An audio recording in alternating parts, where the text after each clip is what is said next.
Now, you bloodthirsty lunatics, put your freaky little hands together for Rocket Head!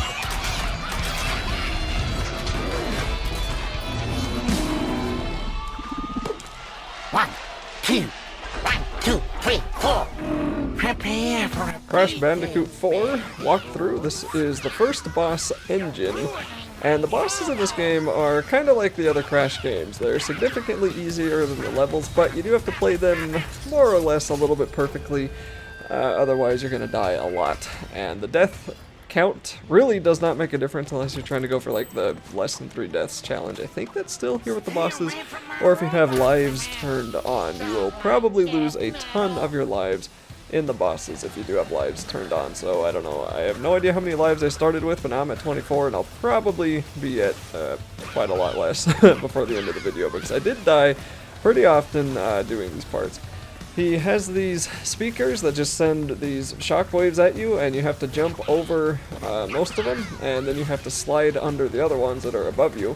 And every now and then, like a little zombie guy will come out, and you'll have to knock that back into him, in this case 3 times. There's those circles beneath his health bar.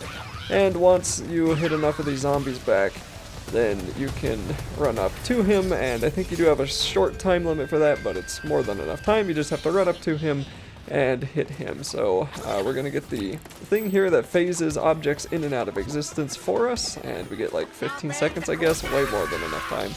And if you die during any of that, you'll have to go back to the last phase. So you this sort of checkpoints every health tick or health dot, I don't know what to call it.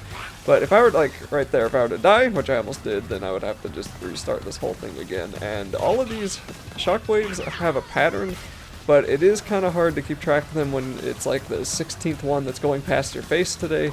And you can also just crouch normally, you don't have to slide, you can just crouch if you want to kind of make ducking beneath those red ones a little bit smoother.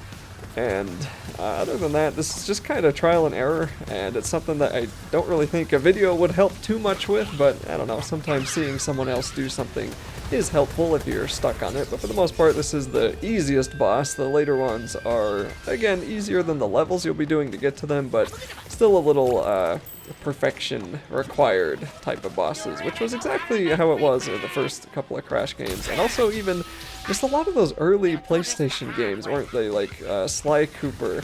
That game, the levels I loved playing, but the bosses you had to do perfectly to beat.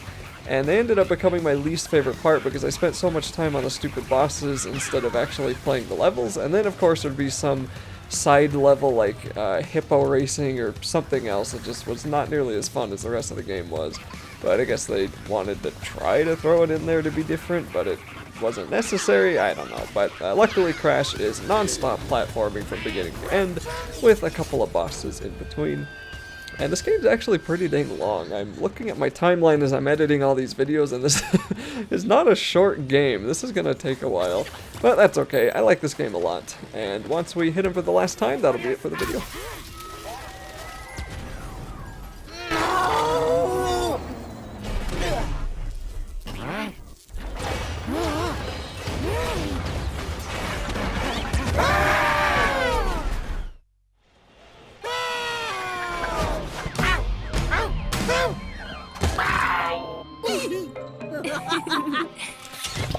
My beautiful creation.